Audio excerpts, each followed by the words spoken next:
What's up, everybody? Welcome to Podcast Now, Back to the Past. I'm Alex, and in this video, I want to talk about Mortal Kombat. That's right, not the first one, but Mortal Kombat, I guess technically Mortal Kombat 9, the game that released back in 2011, the PS3 360 era game. A game that I really like nowadays, at least, playing it from start to finish. We got a lot to talk about in this video, but one thing I want to do a little bit with this game is talk about my history with it, because it actually does go back. And for me, Mortal Kombat has always been a franchise that I've generally been interested in, I've liked, I've appreciated, and it's kind of just gone on and off. I've played Mortal Kombat 9 now. I actually rented the game back in time, and we'll talk about that in a second. But Mortal Kombat 11, I did buy day one. I actually have the physical disc. Really like them. This is the only, really, besides Injustice, this is really the only fighting game franchise that I can say I've played, I guess, more than one entry of. Tekken, Street Fighter, all of those I've mainly only played one, maybe two games in them.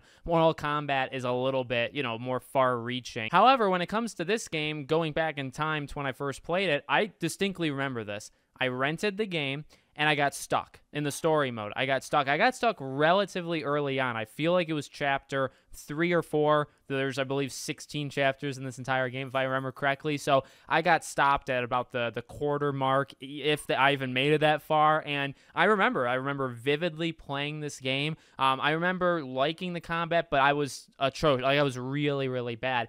I actually want to kind of credit Street Fighter. I played Street Fighter 5 to get ready for 6. I played 6 an okay amount. And even though I'm not good, it just kind of got me familiar with memorizing combos and just understanding how all of that works. And I feel like that gave me a really good edge going back now into Mortal Kombat 9. I feel like if I wasn't used to doing down left X, down, down up whatever, and you could teleport with Raiden or, whatever the move might be, I feel like if I didn't do Street Fighter, I would be completely lost, and I probably would have gotten stuck again in this game. But I'll tell you, I went start to finish. I beat the game. I did a couple of the other things just so I'm ready to kind of talk about it, and this game rocks. This game really is a lot of fun. Again, I remember like the cutscenes being interesting back when I originally played it, but I don't know the lore too much of Mortal Kombat, so even playing it now, it's like, ooh, I didn't know, kind of spanning Mortal Kombat 1 through 3 pretty much. Armageddon as well, so this spans multiple Mortal Kombat games. It's good for people that have played those games to see really like a multiverse kind of thing, right? Raiden is trying to change the outcomes, so what does he do? He tries to change what he's able to control, and that you still get the end result. That's the whole point of the game, right? Like certain big things still end up happening, but then he also messes with timeline events, and things kind of get messed up, and it's really cool. It feels very timely, right? This kind of multiverse mess up kind of thing feels very like Marvel, DC, like modern day, even though this was done back in 2011. I really liked it, and also in terms of like a fresh thing. Now, this was considered like a soft reboot, right? It kind of enhances it to have played some of the earlier game, or like the earliest of games, but you didn't really need to. This was kind of a fresh kickoff point, which would then lead to 10 and then 11. And number 1, I really respected for that. And number 2, I mean, I really kind of jumped in because it's like, again, I don't know too much about Mortal Kombat. So going through the story and saying, hey, I'm starting to learn where characters, right, how characters kind of evolve from one thing. Like, Jax is eventually going to lose the arms, but you don't know how, or at least I didn't know how. And there's certain kind of events that are going on. I knew some of like the family history, or like the idea of Sub-Zero and Scorpion. There was a couple of things, Liu Kang, what their kind of roles are, who Raiden is, right? Like, I understood that, probably just from watching like movie cutscenes of the games over the years. Also, watching the actual movie, which created obviously original characters, but also had some actual Mortal Kombat stuff in it that would help you understand kind of what's going on. So overall, this game was a very, I don't know if I want to say pleasant, because I don't really think I expected it to be bad, but this game was a very nice thing to do. Like after taking a break from the Spider-Man games that I've been playing so much on the channel, going into this game, the combat feels great. Like the actual gameplay feels so good to go up against an enemy. And there's some parts in the story where it's like impossible. It took me, like Shao Kahn, a couple of those took me maybe 10, 12, 14 times to beat that man. He's very, very strong, and just trying to figure out like, okay, what moves work against him, and being able to time things and blocking at the right moment and using your special attacks and, fighting things, right? Things you'd classically find in fighting games. It's hard for me. I mean, flat out, I'm terrible at these games. So I really have to kind of take my time. But again, I made it through with only a couple, maybe 3 or 4 of the big moments in the game that took me 5, 10, 12 times to beat them. And I got I got very, very mad. I think if controllers weren't so expensive, which they are, and if I had more money, which I don't, I would have probably broken a controller. Like, I don't know, but I also have to kind of rein in my my hatred and my temper. But I didn't break anything, but I certainly wanted to at times. So let's start kind of with the history of this game. And it's pretty cool to see, and it's something also I've never really dove too dive too much into, whatever the correct word is. Mortal Kombat's had a very, like, up and down thing, right? Like, with the developers, very up and down, people leaving, people coming.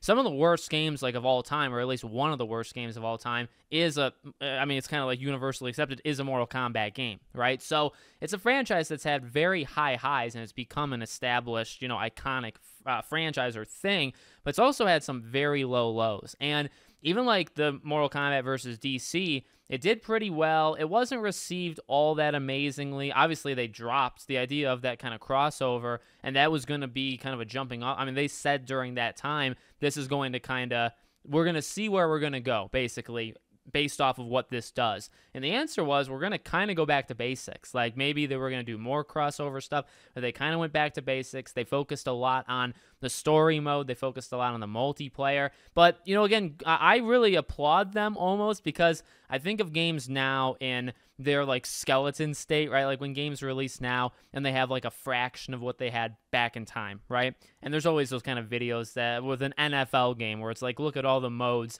that they used to have versus right now. Going through Mortal Kombat, and the Mortal Kombat games, I think, have always been rather, like, beefy, like, meaty. They've had stuff. There's a lot. There's, like, I think 28 playable characters. There's a lot of them. They're all very unique. They all play very differently. And, I think, honestly, I like most of them. Slower characters tend to give me some hard times, that tend to, like, raise my blood pressure. But, I mean, they're all super cool with their move sets. They're all good at, something a little bit different. They're, like, the X-ray moves are insanely cool. Obviously, the fatalities, which we'll talk about as the video goes. Like, they're all so unique, and I applaud them for having that many. Some of them are secret characters. Some of them get unlocked in the complete edition. They had DLC. They had a PlayStation. They had Kratos. Now, see, I wish, because I have it on 360, and I have it physically on 360. I don't have it on PS3. I would have liked to try out Kratos, and I really don't think I did that back in the day. I don't even think, because I think I got it when it first came out, like I rented it. I don't think I got to the point where Kratos, but I think I remember probably watching a trailer or some sort of gameplay with him. It was interesting in doing the research. They actually were going to do Sweet Tooth. Sweet Tooth was actually going to be the character until Kratos. Now, funny enough, we actually had Kratos and Sweet Tooth just a few years later, I believe 2 years later, in PlayStation All-Stars Battle Royale. So that's a cool little story that they still both made it in. And they were even thinking of Gears of War for an Xbox kind of exclusive thing. So that would have been pretty sweet. And obviously that's an iconic thing, right? Characters even outside of Mortal Kombat, PlayStation exclusive, Xbox exclusive, whatever it might be. Those are always super cool. But the amount of characters, the amount of modes. I mean, you go through like the main menu of this thing, and I didn't even, like the tag team stuff of 2 players. That's such a big part of this game. Now, I didn't partake in it, so I apologize, 12 years later. But obviously being able to play with 2 people and, you're each playing, but then also you can help the other person out, right? There's tag team moves. And, well, man, when I was playing the story mode, when you'll have to face 2 people or sometimes even 3 people, they'll come in and they'll do their moves. It's a little unfair considering in the story mode, you're 1 person, they're 2 people. You have to take them all the way down without you dying. But it's really cool, like having those. And really what we're seeing with the cameo characters in Mortal Kombat 1, very reminiscent of that, right? They're going to be able to help you out, kind of do a special move or 2 in the gameplay. So that's such a cool feature. I didn't really use it much. The challenge tower and all of this stuff, the game is packed. The game is packed. And the story mode is pretty like massive. So I want to really focus on that. I beat the entire thing, so I do have some thoughts there. But even outside of just the story mode, there's like 5, 6, 7, 8 modes, beyond that. They're all really, really deep. There's plenty of stuff to unlock, whether it's concept art or a soundtrack, whatever there is. There's a lot in this game. And I really do applaud that. It's cool. Again, I use that NFL kind of analogy. You see that stuff all the time where it's like, oh man, remember like 15 years ago when games had like more in them and they've stripped the extra modes out, and now it's kind of bare bones. It's interesting to actually go back, and that's kind of part of the reason why I like this channel, right? You go back and you say, wow, obviously some things have improved, but it's also like, wow, they had a lot of stuff here that most games, a lot of those modes are not even in consideration. Maybe they're DLC things now. Even seeing like a roster of 28, I mean, how many games even do rosters past like, didn't Street Fighter 6 have like 12 or 15 characters at launch? Now, they're very good, and I like Street Fighter 6 a lot, but it's like this game had 28 and had then 4 DLC, I think, and also Kratos. So this game got into the 30s. This game's 12 years old, right? Different era. But, all right, in terms of the story, I really liked it. The visuals first. Let's do just how it looked. And honestly, it kind of holds up. It's been some years, and there's some things that are like rough around the edges, but I think characters in the actual story look really solid. I think the dialogue and the acting is really good. It's really, like a Johnny Cage is maybe like the most cheesy of them, but he's literally supposed to, you know what I mean? So at the end of the day, I think everybody did a really good job. I think, again, those twists, and without knowing, you know what I mean? Like, you don't know too much, at least for me, of what's about to happen.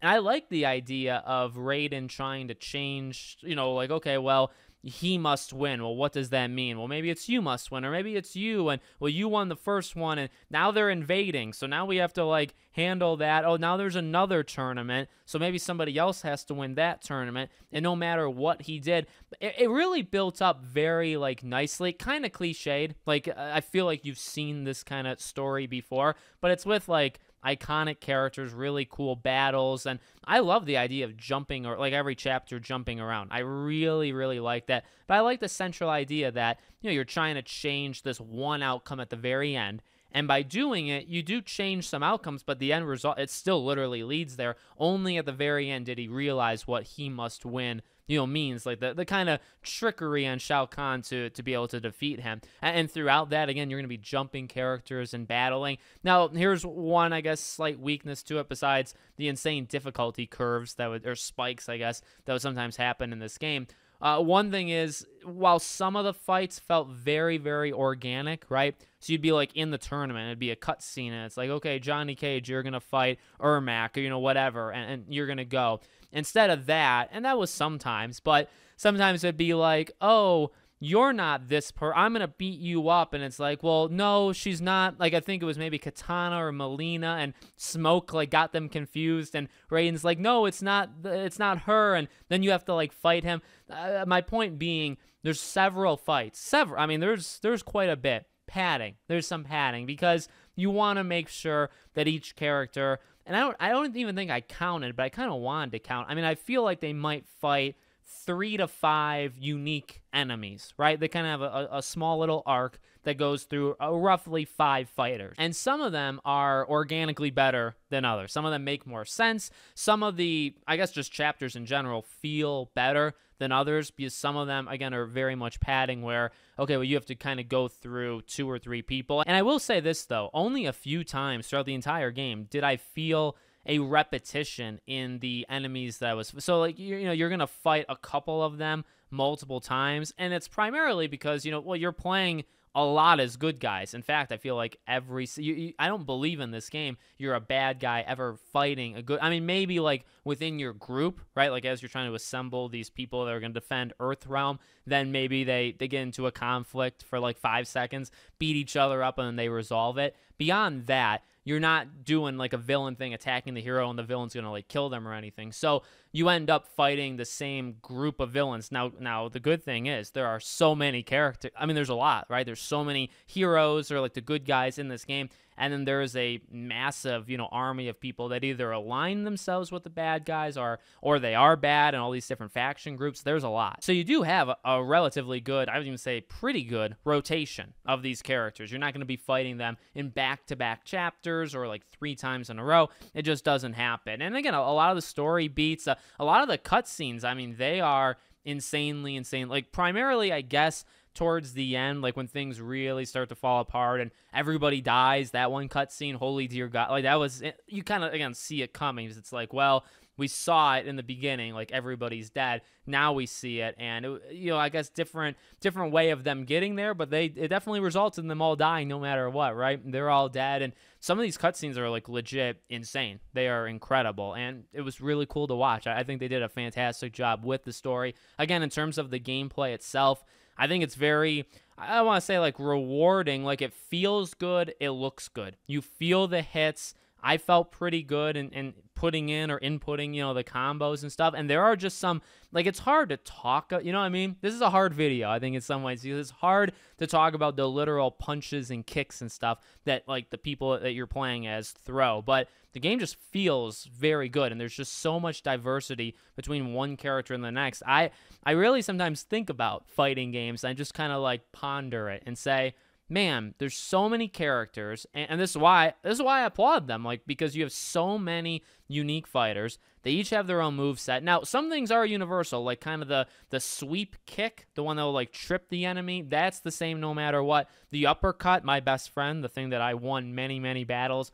very close battles. I use that a lot. That's universal. And there's obviously actually a lot of the inputs, again, like a down, right, or down, left, and then you press a button, or left, left, or left, right, and you press a button. Like, they do repeat, but obviously they're different moves that your character is shooting out, or, whatever the case may be, depending on what your character's, like, move or skills or weapons, what weapons do they use. And again, a lot of them are so good. Like, Striker, I think I hate. I really don't think I like Striker's, combat. Scorpion is pretty tough. But even a Sub-Zero, I think, if you can get, like, the freezing, even, like, a Cyber Sub-Zero, whatever he is, I like him, but you really have to kind of figure him out. There's some characters that are a lot easier. I think Katana is a pretty easy character. I think Sonya Blade is a very easy character. But, I mean, you think, again, of the roster, there's so many of them. A lot of them are beginner friendly. Like, I feel like you can kind of jump in, and if you know your standard, left, right, whatever, like, you can figure it out. You can do okay.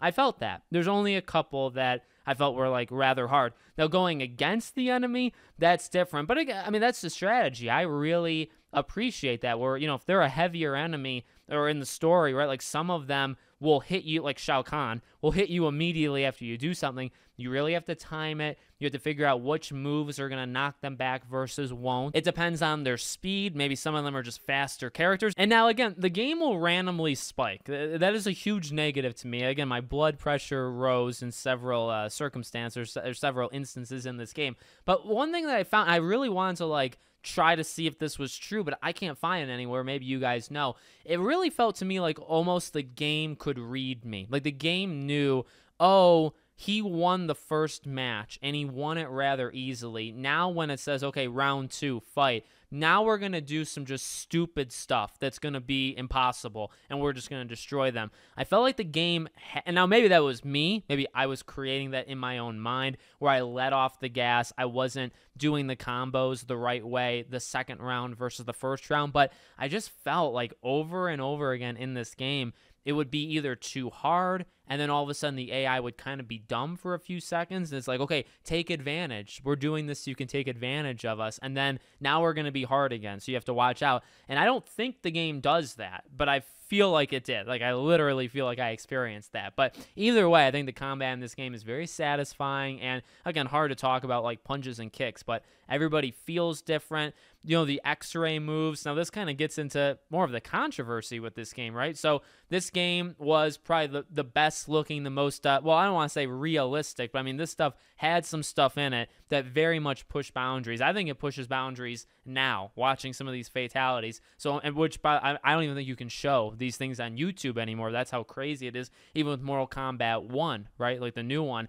It's so graphic, it's so bloody, it's so gory that you're literally pushing what's acceptable on social media platforms to share them. That's where you're getting. But even back then, well, a couple things, it was still really bad in terms of like pushing the boundaries. And I guess back then you were able to show it. I guess maybe we've gotten a little bit weaker over time. We haven't things have gotten more like realistic, like it looks more graphic now, I guess, than it did back then. But man, some of these fatalities in this game are pushing it. Even some of the X-ray things. And I always laughed at that kind of stuff. It's like, well, you're doing these X-ray moves and you are breaking skulls, you're breaking ribs, like you're doing some nasty stuff to the other person, and you can get them to like half health, right? And it's like they'll just get up after that and fight the second half of the round. I always want, like, should there be a mode where your left leg is injured so you can't use it to fight, right? Like you literally can't use your left leg. I like games that, and I think some games have done that in the past, but I think that's a cool little twist, because in all reality,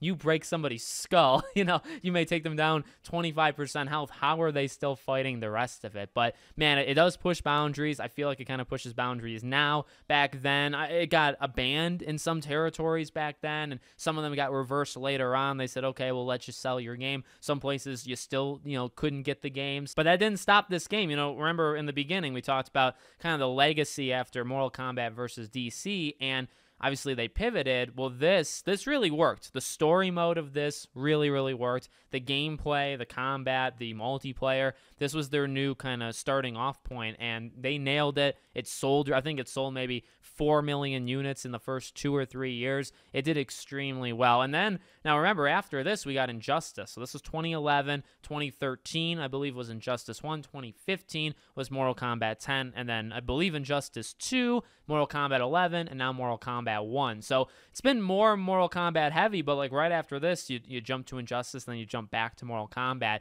And with the emphasis now, and I was reading this online, more of the story, right? They really, I think, nailed it. I think that was kind of universally accepted that, yeah, the cutscenes, they're really good. The writing, the way they actually presented it, instead of text and, you know, things that scroll and all this stuff, let's show it. Let's show it in a cinematic way. And they did, and they nailed it. And I think people appreciate it. I think people realize that this is probably the way to go in the future, and it's been a staple of not just that franchise, but also Injustice ever since that point. So pretty cool, pretty strong success story. Again, I do remember, I flat out remember renting this game. I had it maybe it was on PlayStation, but I had it in my hand. I remember in my room upstairs, it was dark, and I remember playing it, and I just got stuck like 3, 4, or 5 chapters in. I couldn't do it, and I just let it go. I returned it, you know, all that stuff. I wasn't going to re-rent it or whatever, you know, extend that. I'm glad I went back to it now, but like I said, if I don't know, if I didn't embrace Street Fighter, I really don't think I would have stood a chance here, because some of those bosses made me want to toss the controller out a window, and that was with me being able to do combos and like actually knowing it. I still couldn't do it. Now I was playing on normal. Like, I guess I could have changed the difficulty to easy. I was playing on normal. But at the same time, I don't think, because, you know, older games, I don't think you could change the difficulty on the fly. Maybe you could, and I just didn't know it, and that would make me even more angry, so don't even tell me. But I kind of just assumed that because I started the game on normal, I couldn't change it to easy midway through. Maybe that's not true, but a lot of games back then, you were stuck on the difficulty that you picked. I don't know. Let me know what you guys think of Mortal Kombat 9 / Mortal Kombat 2011 in the comments below. I got a lot of Mortal Kombat stuff coming, obviously in the lead up to Mortal Kombat 1. We're going to do the DC one. We're going to do the worst game, one of the worst games people think of as a Mortal Kombat game. I got a lot of stuff planned. Thank you for watching. Make sure you're subscribed. Make sure you give the video a like to help the algorithm. And I hope to see you all on the next one.